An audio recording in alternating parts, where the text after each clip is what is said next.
నమస్కారం, BTV news కి స్వాగతం. ఈనాటి ముఖ్యాంశాలు.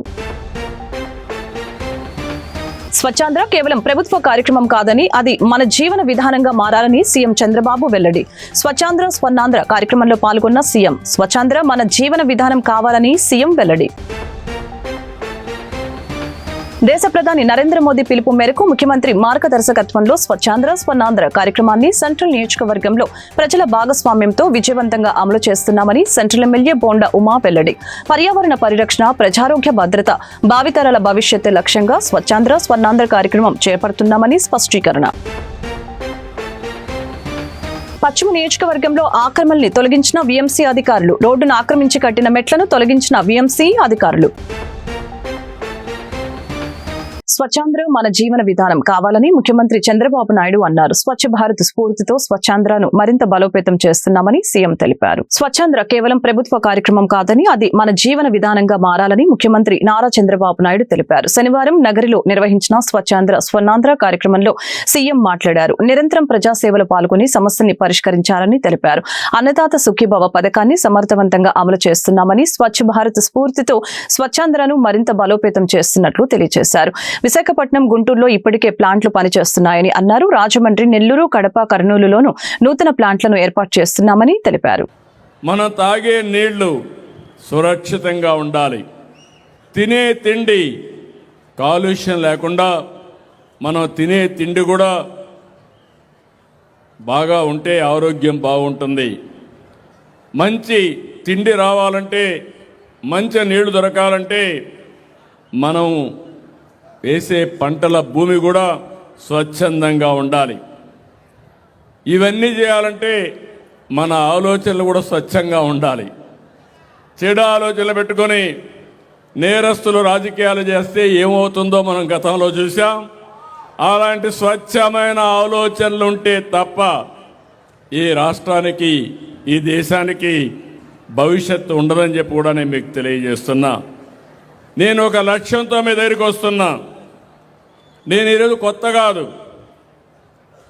ఈరోజు ఈ కార్యక్రమాన్ని ఇంట్రడ్యూస్ చేసింది మీరు చూస్తే, నరేంద్ర మోడీ గారు స్వచ్ఛ భారత్ కార్యక్రమం పెడితే నన్ను చైర్మన్గా పెట్టి 10 మంది ముఖ్యమంత్రులు, అధికారులు అందరం కలిసి దీనికి విధి విధానాలు తయారు చేశాం.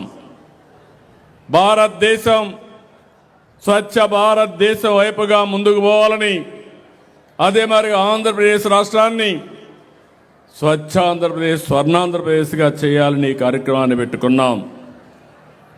ఈరోజు మీరు గుర్తుపెట్టుకోవాల్సింది, ఎప్పుడో నేను సింగపూర్కి వెళ్ళాను. సింగపూర్లో చూశాను.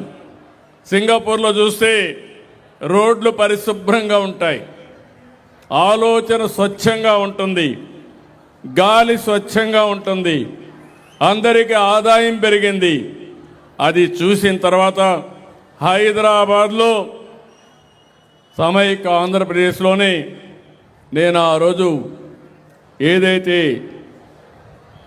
ఒక కార్యక్రమాన్ని, జన్మభూమి కార్యక్రమం, ఇంకో పక్క ఏదైతే పచ్చదనం పరిశుభ్రం కార్యక్రమానికి శ్రీకారం చుట్టాను. ఈరోజు దేశ ప్రధాని నరేంద్ర మోదీ పిలుపు మేరకు రాష్ట్ర ముఖ్యమంత్రి చంద్రబాబు నాయుడు మార్గదర్శకత్వంలో స్వచ్ఛాంధ్ర స్వర్ణాంధ్ర కార్యక్రమాన్ని సెంట్రల్ నియోజకవర్గంలో ప్రజల భాగస్వామ్యంతో విజయవంతంగా అమలు చేస్తున్నామని సెంట్రల్ ఎమ్మెల్యే బోండా ఉమామేశ్వరరావు తెలిపారు. పర్యావరణ పరిరక్షణ, ప్రజారోగ్య భద్రత, భావితరాల భవిష్యత్తే లక్ష్యంగా స్వచ్ఛాంధ్ర స్వర్ణాంధ్ర కార్యక్రమం చేపడుతున్నామని తెలిపారు. స్వచ్ఛ సర్వేక్షణలో విజయవాడను ఎల్లప్పుడూ ముందంజలో నిలబెట్టాలని ఆకాంక్షించారు. సెంట్రల్ నియోజకవర్గం పరిధిలోని 27వ డివిజన్ దుర్గాపురం శ్రీ తాడిపనేని వెంకటేశ్వరరావు నగరపాలక సంస్థ ఉన్నత పాఠశాల ఆవరణలో ఆంధ్రప్రదేశ్ రాష్ట్ర ముఖ్యమంత్రి వర్యులు నారా చంద్రబాబు నాయుడు ఆదేశానుసారం ప్రతి నెల 3వ శనివారం నిర్వహించే స్వచ్ఛాంధ్ర స్వర్ణాంధ్ర కార్యక్రమం విజయవాడ నగరపాలక సంస్థ ఆధ్వర్యంలో ప్రజల భాగస్వామ్యంతో ఘనంగా నిర్వహించారు. ఈ కార్యక్రమంలో ప్రభుత్వ విప్, సెంట్రల్ నియోజకవర్గ శాసనసభ్యులు బోండా ఉమామేశ్వరరావు పాల్గొని పాఠశాలలో మొక్కలు నాటి స్వచ్ఛతను కాపాడుకుంటామని ఈ సందర్భంగా ప్రతిజ్ఞ చేశారు. విద్యార్థులు, ప్రజలు, స్వచ్ఛాంధ్ర సంస్థలు, అధికారులు సమిష్టిగా పనిచేస్తేనే విజయవాడను ఎల్లప్పుడూ స్వచ్ఛ సర్వేక్షణలో ముందంజలో నిలబెట్టగలమని తెలిపారు. గౌరవ ముఖ్యమంత్రి నారా చంద్రబాబు నాయుడు గారు తీసుకున్నటువంటి ప్రత్యేకమైనటువంటి ప్రెస్టీజియస్ కార్యక్రమం స్వర్ణాంధ్ర స్వచ్ఛాంధ్ర. ఇది మన గ్రామాల్ని, మన నగరాల్ని, మన వార్డుల్ని, మన డివిజన్ని మన రోడ్లని శుభ్రంగా ఉంచుకోవటం వల్ల మన ఆరోగ్యాన్ని మనం కాపాడుకుంటాం.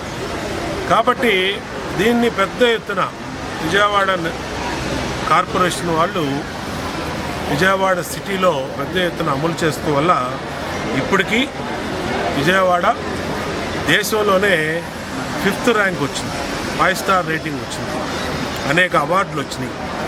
ప్రతి ఇంటి నుంచి కూడా తడి చెత్త సేకరణ, పొడి చెత్త సేకరణ విడివిడిగా చేపట్టాం. రోడ్ల మీద చెత్త వేయటం అనేది పూర్తిగా నిరోధించాం. ఎవరైనా తెలియకేస్తే ఫస్ట్ 1-2 సార్లు నోటీస్ ఇవ్వటం, 3వ కూడా వేస్తే ఫైన్ వేయటం. అట్లాగే మెకానికల్గా ఈ డ్రైనేజీ, సెప్టిక్ ట్యాంకులు ఇవన్నీ కూడా మెకనైజ్డ్ క్లీనింగ్ను అత్యాధునిక టెక్నాలజీ యంత్రాలని ఇవాళ కొనుగోలు చేసాం.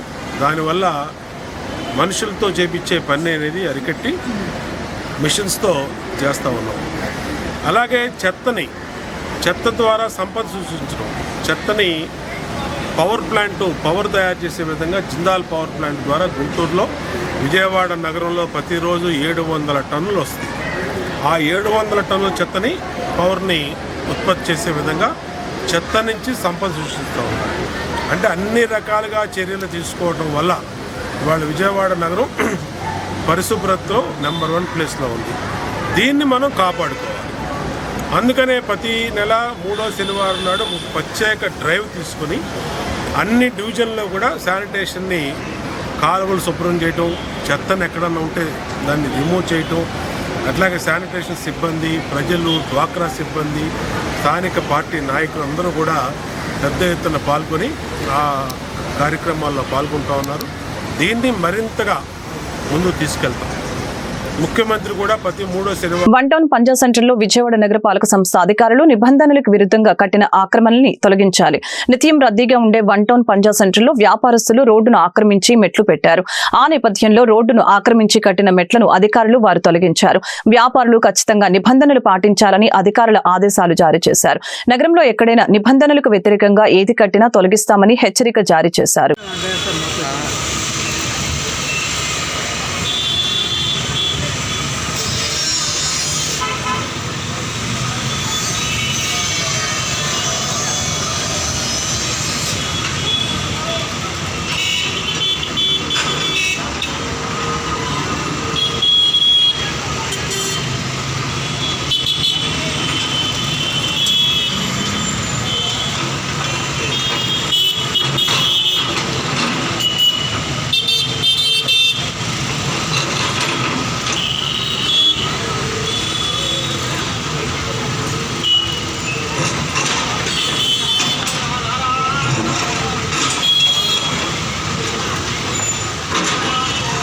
మాజీ మంత్రి పరిటాల రవీంద్ర 21వ వర్ధంతి సందర్భంగా టీడీపీ నేతలు ఘనంగా నివాళులర్పించారు.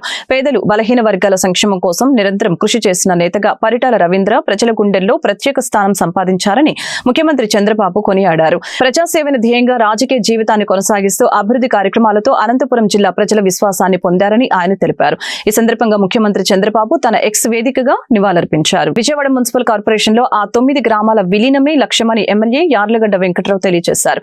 బహిరంగ మలమూత్ర విసర్జనను పూర్తిగా అరికట్టాలని పిలుపునిచ్చారు. విజయవాడ రూరల్ మండలం పి నైనవరం మండల పరిషత్ ప్రాథమిక ఉన్నత పాఠశాలలో స్వర్ణాంధ్ర స్వచ్ఛాంధ్ర కార్యక్రమం నిర్వహించారు. సాధారణంగా ప్రతి నెల 3వ శనివారం జరిగే ఈ కార్యక్రమాన్ని ఈసారి పండగ సెలవుల కారణంగా 4వ వారంలో చేపట్టారు. ఈ కార్యక్రమంలో ముఖ్య అతిథిగా పాల్గొన్న ప్రభుత్వ విప్ గన్నవరం ఎమ్మెల్యే యార్లగడ్డ వెంకట్రావు స్వచ్ఛాంధ్ర ప్రతిజ్ఞ చేయించారు. పరిసరాల పరిశుభ్రత కోసం ప్రతిరోజు కొంత సమయం కేటాయించాలని, బహిరంగ మలమూత్ర విసర్జనను పూర్తిగా అరికట్టాలని ఈ సందర్భంగా పిలుపునివ్వడం జరిగింది. తన నియోజకవర్గం 2 జిల్లాలు ఉండటం వలన ఈ ప్రాంత ప్రజలు అనేక ఇబ్బందులు పడుతున్నారని, ముఖ్యంగా నున్న రోడ్డు సమస్య తీవ్రంగా ఉందని ఈ సందర్భంగా పేర్కొన్నారు. ఈ గ్రామ మున్సిపాలిటీలో కలిస్తేనే తాగునీటి సమస్య, చెత్త సమస్య తీరుతాయని, రోడ్లు కూడా అభివృద్ధి చెందుతాయని వివరించారు. ఈ ప్రాంతంలో తాగునీటిలో టీడీఎస్ స్థాయి 3000 వరకు ఉండటం ప్రజల ఆరోగ్యానికి ప్రమాదకరమని ఆవేదన వ్యక్తం చేశారు. గ్రామాల్లోని రైస్ మిల్ బాయిలర్ వలన కలుగుతున్న కాలుష్యంపై ఇప్పటికే పొల్యూషన్ కంట్రోల్ బోర్డు అధికారులతో మాట్లాడినట్లు తెలియజేశారు. పేదలకు ఇళ్ల స్థలాల సమస్య త్వరలోనే పరిష్కారం చేస్తామని హామీ ఇచ్చారు. స్వచ్ఛాంధ్ర కార్యక్రమంలో భాగంగా ఫిర్యాదు నైనవరం గ్రామంలో ఉన్న స్కూల్కి రావడం జరిగింది. స్కూలు కనీసం క్లీన్ చేయకుండా బాధ్యతారహిత్యంగా ఉండటం చాలా బాధాకరం. అలాగే ఈ గ్రామానికి, ఈ 9 గ్రామాలకి మంచినీళ్ళ సమస్య కానీ, అలాగే ఇళ్ల పట్టాల సమస్య కానీ నాకు తెలిసినయే. కృష్ణా జిల్లా వాటర్ని సాగునీరు తాగుతున్నారు కానీ త్రాగునీరు అందరి పరిస్థితులు ఈ 9 గ్రామాల్లో టీడీఎస్ నీళ్లు తాగడం బాధాకరం. దీన్ని ఎట్టి పరిస్థితుల్లో విజయవాడ మున్సిపల్ కార్పొరేషన్లో కలిపి ఈ చెత్త సమస్యని, అలాగే మంచినీటి సమస్య, టీడీఎస్ 3000 ఉండి నీళ్లు తాగాల్సిన కర్మ ఈ పరిసర 9 గ్రామాల ప్రజల్లో, ముఖ్యంగా అంబాపురానికి, నయనవరానికి తీర్చాల్సిన అవసరం ఉంది.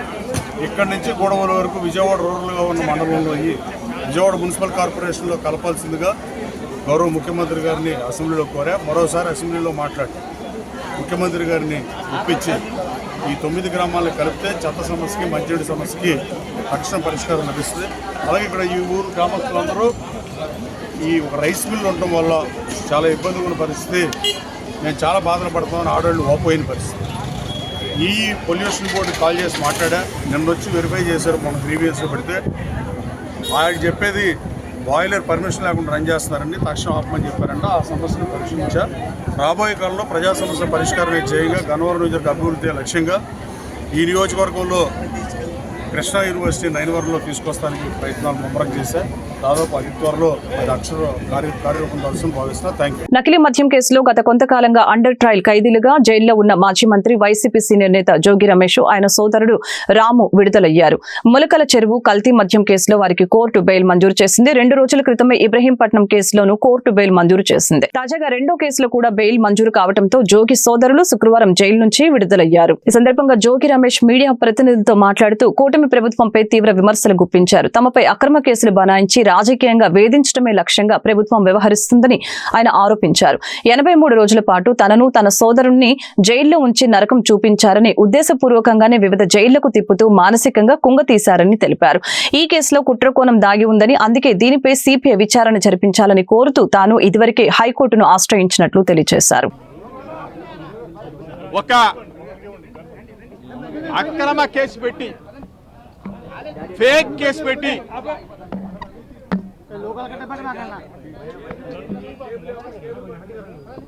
ఈ రాష్ట్రానికి ఒక ఫేక్ సీఎం చంద్రబాబు నాయుడు, ఒక ఫేక్ సీఎం 83 రోజులు ఒక అక్రమ కేసులో నిర్బంధించి నెల్లూరు, మదనపల్లి, విజయవాడ 3 జైళ్లలో, 3 కారాగారాల్లో ఒక సామాన్య ఖైదీలాగా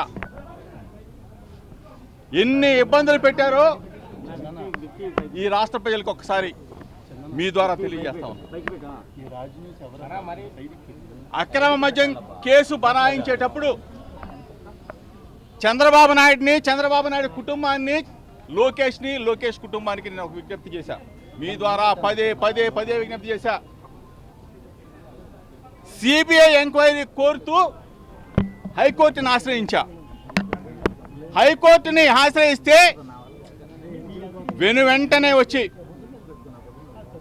నేను అంతకుముందు కనీసం 10 మీడియా సమావేశాల్లో చెప్పా, చంద్రబాబు నాయుడు, లోకేష్ దమ్ముంటే సిబిఐ ఎంక్వైరీ చేయమని చెప్పా.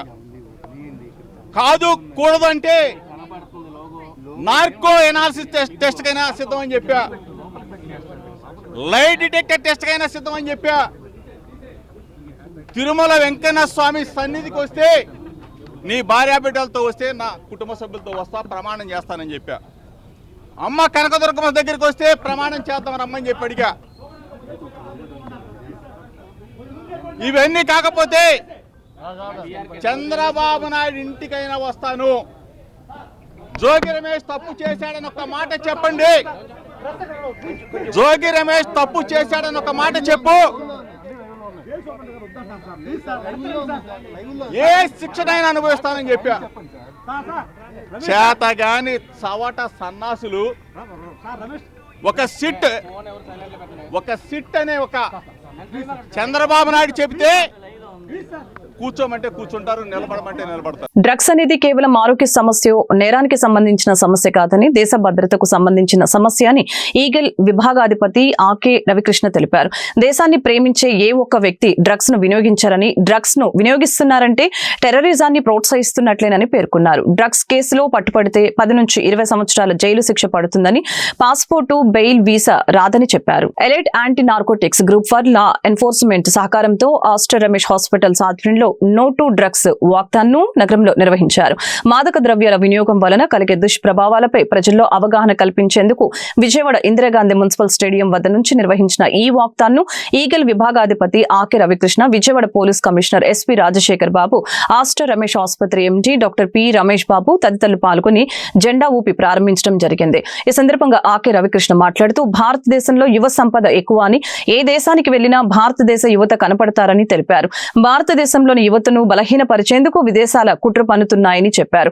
ఆ కుట్రలో భాగంగా భారతదేశంలో డ్రగ్స్ ప్రవేశపెట్టి యువతను బలహీనపరుస్తున్నారని తెలిపారు. పోలీస్ కమిషనర్ రాజశేఖర్ బాబు మాట్లాడుతూ ఆంధ్ర ఒడిశా బార్డర్ లో గంజాయి పండించే పరిస్థితి నుంచి నేడు 1 ఎకరాలో కూడా గంజాయి పండించకుండా నిషేధించడం ఈగల్ సాధించిన విజయమని తెలియజేశారు. ఒడిశాలో ఇంకా పండిస్తున్నారని, అక్కడి ప్రభుత్వాలు వాటిని నిషేధించడానికి ప్రయత్నిస్తున్నట్లు తెలియజేశారు. మహాత్మా గాంధీ జాతీయ ఉపాధి హామీ పథకాన్ని మోడీ ప్రభుత్వం రద్దు చేయడాన్ని మాజీ ఎమ్మెల్సీ జల్లి విల్సన్, ఆంధ్రప్రదేశ్ వ్యవసాయ కార్మిక సంఘం రాష్ట్ర ప్రధాన కార్యదర్శి ఆవుల శేఖర్, రాష్ట్ర అధ్యక్షులు సిహెచ్ వెంకటేశ్వరరావులు తీవ్రంగా నిరసించారు.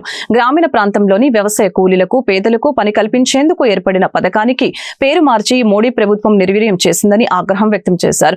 చంద్రబాబు ఈ చట్టం చాలా మంచిదని కితాబు ఇవ్వటం విడ్డూరంగా ఉందని తెలిపారు. శనివారం దాసరి భవన్ లో ఆంధ్రప్రదేశ్ వ్యవసాయ కార్మిక సంఘం ఆధ్వర్యంలో మీడియా సమావేశం నిర్వహించడం జరిగింది. ఈ సమావేశంలో మాజీ ఎమ్మెల్సీ జల్లి విల్సన్, సంఘం రాష్ట్ర ప్రధాన కార్యదర్శి ఆవుల శేఖర్, రాష్ట్ర అధ్యక్షులు సిహెచ్ కోటేశ్వరరావు తదితరులు పాల్గొని మాట్లాడారు. ఈ చట్టం రాష్ట్రాలపై భారాలను మోపుతుందని, తమిళనాడు, తెలంగాణ వంటి రాష్ట్రాలు చట్టాన్ని వ్యతిరేకిస్తూ తీర్మానాలు చేశాయని తెలిపారు. కేంద్రం వెంటనే కొత్త చట్టాన్ని ఉపసంహరించి పాత విధానాలు అమలు చేయాలని తెలిపారు.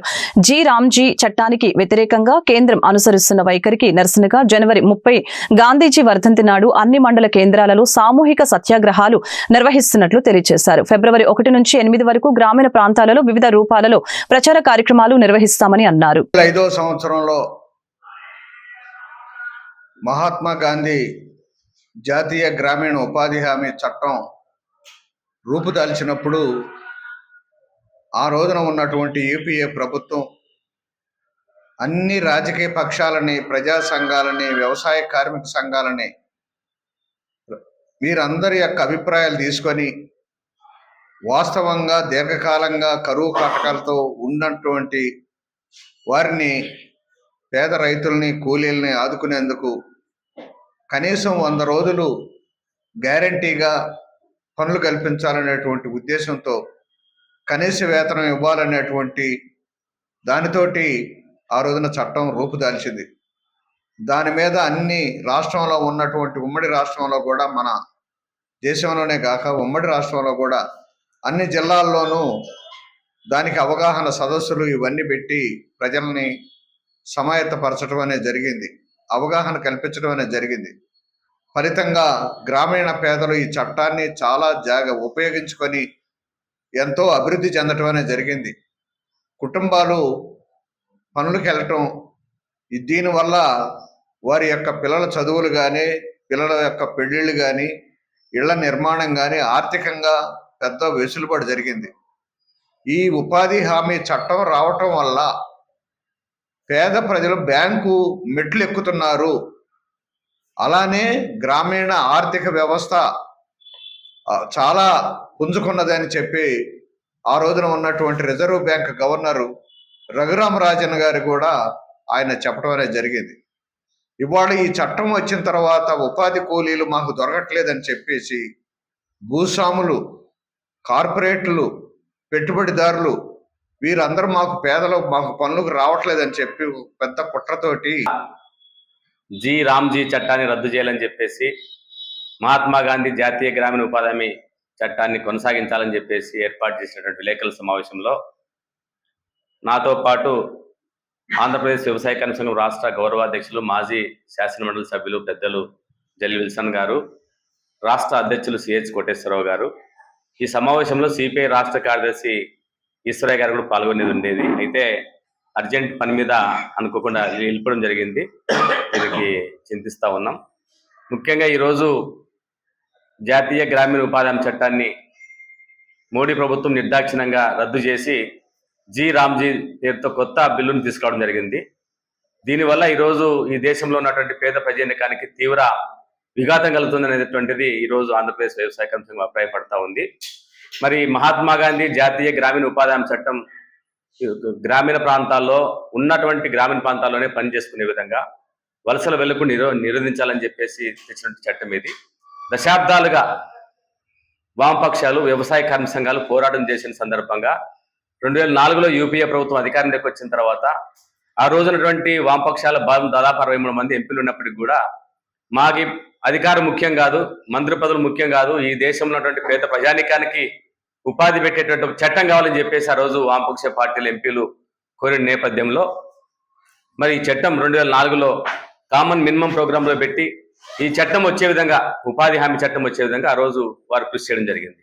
ఆ రోజు ఉపాధి హామీ చట్టం 100 రూపాయలు 100 రోజుల పనితో, అదేవిధంగా అనేక రకాలుగా ఏదైనా 15 రోజుల లోపల పని కల్పించకపోతే మరి నిరుద్యోగులు ఇచ్చే విధంగా పని ఒక హక్కులాగా, డిమాండ్ చేసేటువంటి ఒక హక్కులాగా ఈ చట్టం కల్పించబడింది.